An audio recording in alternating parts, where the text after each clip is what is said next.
So this weekend, I made a pretty cool program. Essentially, what it does is that it takes a Rubik's Cube, a 3x3 Rubik's Cube, and applies an algorithm of your choice to it, and then returns the post-algorithm Rubik's Cube. So I'm first going to show you how it works, and then I'm going to delve into the logic side of this program, go through these Java files, and talk a bit about what it does. So over here we have a dat file, and this is where we put the position of the Rubik's Cube. So you put the faces of the Rubik's Cube here, and this is where the program looks to essentially construct the Rubik's Cube. So I have this randomly scrambled cube, and I'm going to start the program. So let's see. So when the program starts, it prompts you for the algorithm that you want to apply to the cube. So let's apply a random algorithm. So how about F, L, R, right? Let's make that prime, so the opposite direction. Let's do U, B prime. Let's do middle, and let's do that twice. And let's do a D prime. So I have no clue what this is going to return, but let's see. Okay, so when this algorithm is applied to the 3x3 Rubik's Cube that we have inputted here, returns this, and essentially what it's doing is that it's returning the Rubik's Cube after the algorithm has been applied to it. So let's try this again. This time I'm going to get the actual solution to the Rubik's Cube, and let's see if that works.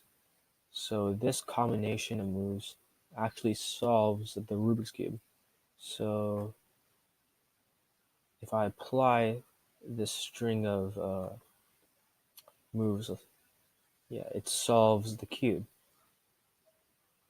So essentially this program cuts down the time you need to actually apply these algorithms on a physical cube, instead making it much more streamlined and faster by doing it here.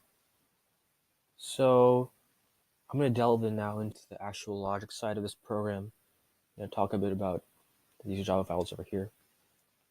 So let's first go to this Java file over here. It's called cube.java, and essentially it governs all the movements of the cube. So for example, let's go to this method over here.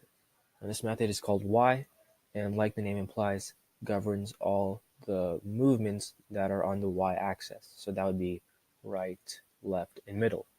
And it takes these parameters called layer, cube, and prime. Layer checks whether or not, checks which layer it's actually doing the permutation on. Cube is just the cube, and prime checks whether or not it's prime or not. So first we set up these 2D arrays that represent the faces of the cube. After that, we then check if the actual move is prime or not. So let's just go down the prime route for now.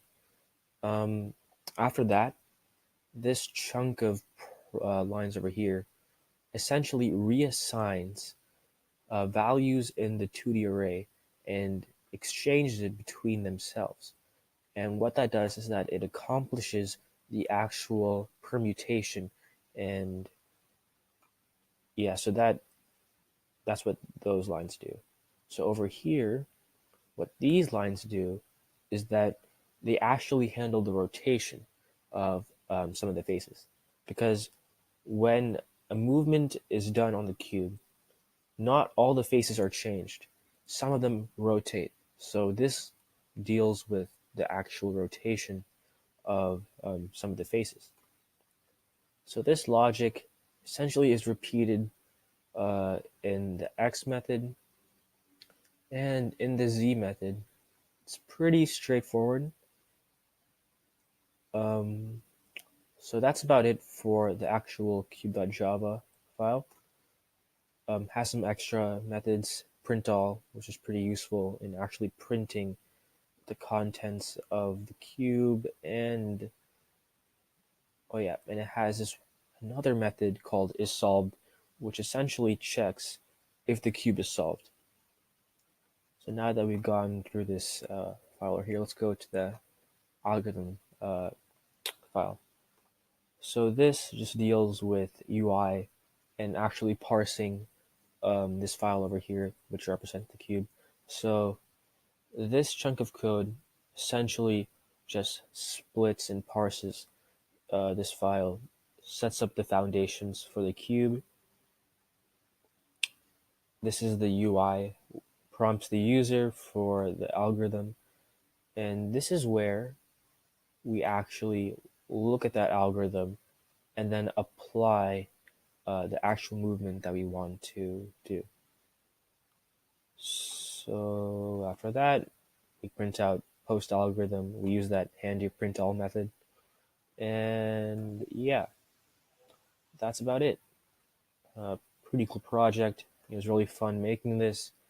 And in the future, I might try making an algorithm solver that actually finds the fastest way to solve any cube, which is pretty tricky considering the recursion that's required uh, is O of n factorial, which takes quite a while.